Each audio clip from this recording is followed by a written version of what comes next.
Magandang araw mga ka-farmers. Isang pinagpalang araw sa inyong lahat. Kaway-kaway!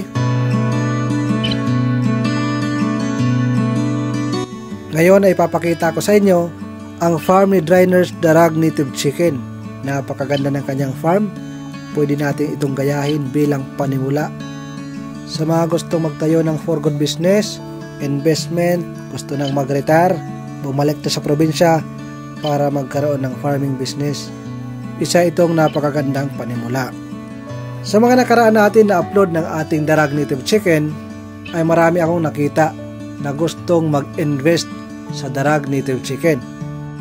Kaya napakagandang pasokin sa pagninegosyo ang Darag Native Chicken ay isa ito sa pinakamasarap na karne ng manok dito sa Pilipinas. At sa panahon ngayon, bibihira lang ang nag-aalaga ng ganitong manok. At kung sa inyong lugar, bibihira lang ang nag-aalaga ng ganito, mas magandang pasukin po natin ang pag-aalaga ng Darag Native Chicken. Kasi sigurado ako mataas ang demand dyan at wala kang masyadong kakumpetensya pagdating sa product mo. At alam nyo naman mga ka-farmers, kung i-compare natin yung karne ng hybrid na manok at pagdating sa ating Darag Native Chicken, ay wala talagang sinabi ang ating mga hybrid. At ang mananalo talaga ay ang Darag Native Chicken sa panglasang Pinoy. Kaya mataas ang potensyal na ikaw ay makabinta. At ang kagandahan sa manok na ito ay hindi ito tamad maghanap ng pagkain nila pag ito ay naka-free range. Hindi ito katulad ng ating mga Decal Brown, RIR, Black Astrolop at iba pang mga manok na mga hybrid na naghihintay lang na bigyan sila ng pagkain. Hindi ko naman sinasabi na huwag po tayo mag-alaga ng Decal Brown, RIR, Black Astrolop at iba natin mga hybrid na mga manok na pwedeng i-free range.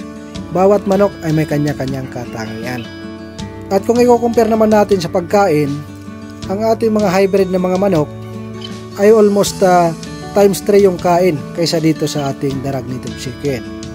So, kaya nga ganon sila kalaki kasi ganon din sila mag-consume ng feeds. So, maliliit lang itong ating Darag Native Chicken, pero pagdating naman sa lasa at sa market, hindi ito magpapahuli. Kaya siguradong mayroon tayong nakikita na pera sa pag-aalaga ng Darag Native Chicken. At ang kagandahan sa pag-aalaga ng manok na ito ay hindi mo kailangan umasa ngayon sa napakamahal na commercial feeds. So, itong mga manok na ito, ang karakteristik nito ay kaya itong kumain ng mga damo-damo. Kahit nga itong Carabao grass, pwede tayong magkuha at bigay natin sa kanila. At syempre, wag naman na totally hindi natin bibigyan na ng commercial feeds.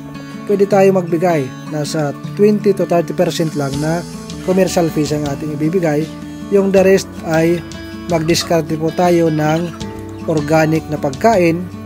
Kasi sa pag-aalaga, mas malaki ang masisib natin, mas malaki ang ating kikitain. Mas mainam pa rin na mas madiskarte po tayo sa paghahanap ng organic feed at pagtatanim. Katulad na lang nito, kailangan mas maganda meron tayong Azolla pan. Ayan, kung meron kayong palayan, gawin nyo yung isang kahon na Azolla pan. Araw-araw ay pwede kayong mag-harvest.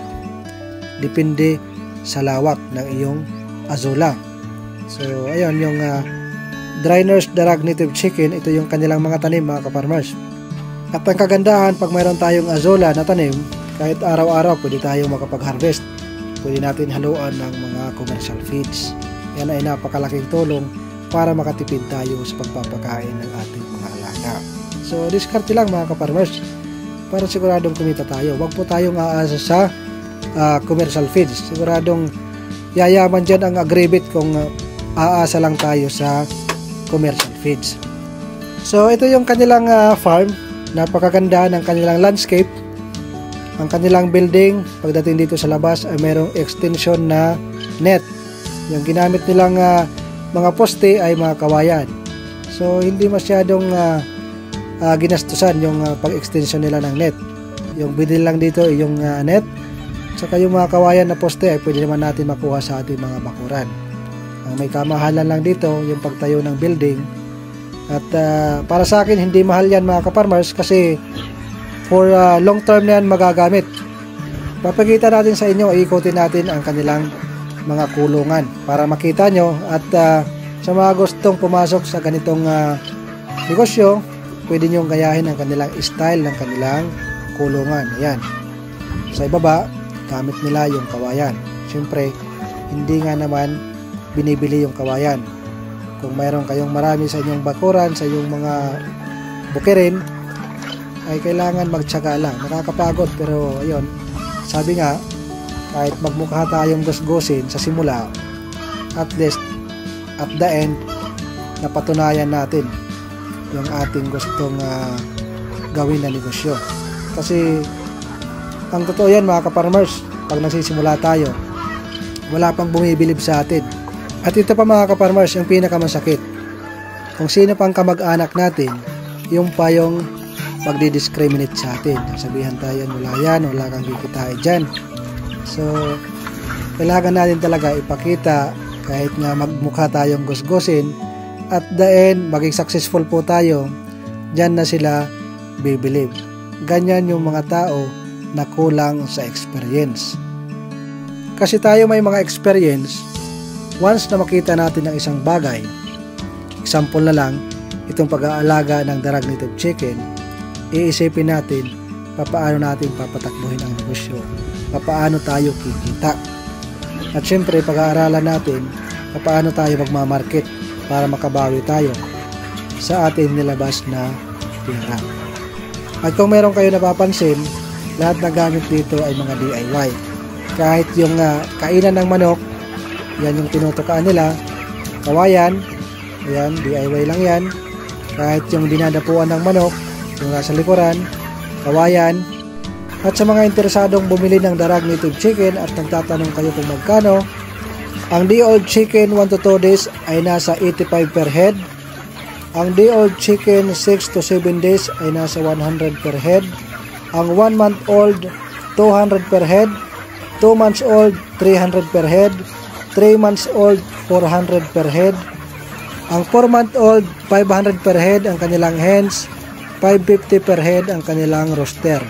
At pagdating naman sa 5 to 6 month, ito yung RTL na, ito yung nangingitlog na mga native na manok. 650 per head ang kanilang hens at ang mga rooster ay 750 per head. At ang kagandahan mga ka-farmers, saan ka man sa Pilipinas ay pwede kayong makipag-usap para maipadala sa inyo ang inyong orders. Ang kanilang Facebook page, maaari kayong mag-follow sa kanila or mag-message Drainers Darag Native Chicken. Ang kanilang location ay Buyuan, San Joaquin, Iloilo, San Joaquin, Philippines. At maaari naman kayong tumawag sa 0916-286-5950. At maaari din kayong mag-subscribe sa kanilang YouTube channel, Drainers Darag Farm TV. Yun po yung kanilang YouTube channel mga ka-farmers. So ayan mga ka-farmers, binigay ko na sa inyo ang complete details. Sana ay makatulong sa inyo. So good luck sa mga gustong mag-invest. Tuloy-tuloy lang mga ka-farmers, sipag at syaga lang. So ang kagandahan lang talaga sa pag-aalaga ng manok na ito, ayan, kikita nyo naman, hindi talaga sila mahirap pakainin. Ayan, yung malunggay pinagtutulungan. Napakaraming mga organic na makukuha natin sa ating backyard at pwede natin itanim.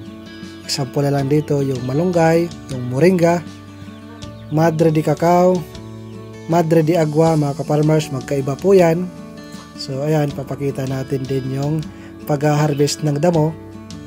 Ayan, kayang kainin na yan ng ating mga darag. So yan, magandang pang-snack. So ang lakas nilang kumain ng mga greens. So kahit nasa 20 to 30% lang kanilang commercial feeds, panalo mga ka-farmers. Kahit kumakain sila ng mga organic na pagkain, wag naman natin wawalain yung commercial feeds para manatiling matataba yung ating mga manok.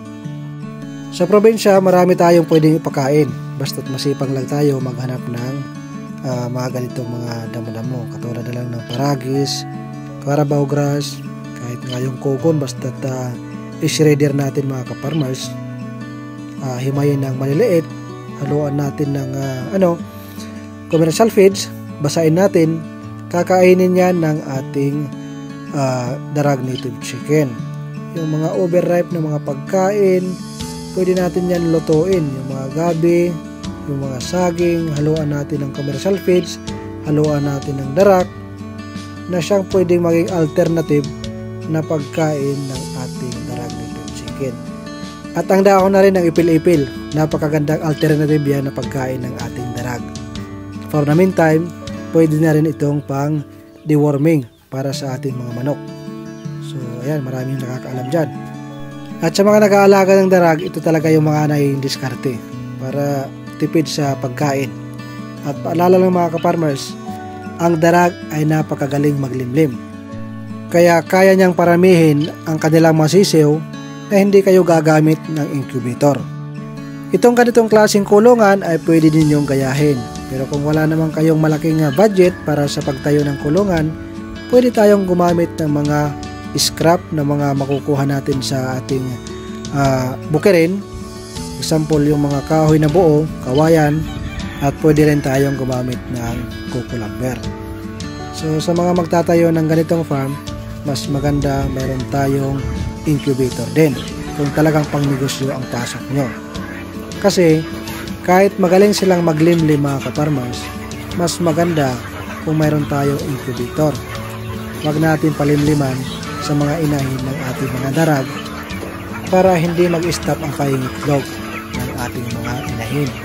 Para tuloy-tuloy lang ang pangingitlog, tuloy-tuloy yung ating pa-incubate, para tuloy-tuloy yung supply ng ating sisiw.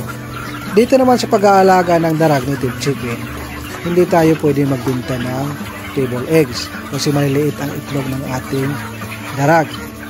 Hindi rin tayo nagbibenta ng fertile egg mga ka-farmers kasi mas maganda kung magbibenta ka agad tayo ng sisiw 1 month old, day old, 2 months old hanggang RTL kasi mas malaki ang pwede natin kitain dito. At maaari din tayong kumita sa pagtitinda sa merkado. Kumuha tayo ng mga contract galing sa mga restaurant, karinderya, mga turo-turo na pwedeng kumuha sa atin ng supply. So nasa sa atin pong diskarte kung paano tayo kikita.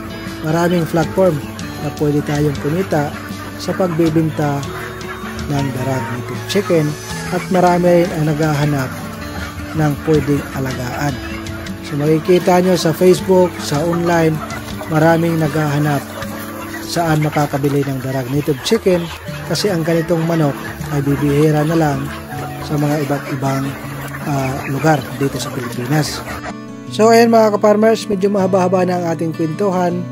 Kung nagustuhan mo ang ating topic ngayon at ang ating mga video, huwag mong kalimutan mag-subscribe and hit the notification bell para updated ka sa susunod nating usapan. Kaway-kaway sa ating mga kapwa ka-farmers at sa mga gustong pumasok sa farming business, huwag mapanghinaan ang loob. Hindi ka mananalo kung hindi kayo susugal. At shoutout sa ating mga OFW na gustong magtayo ng for good business. Mabuhay po kayo. Tuloy-tuloy lang. So hanggang dito na lang. Sana ay mayroon kayong nakuhang aral. Magandang araw at magandang buhay. God bless sa inyong lahat.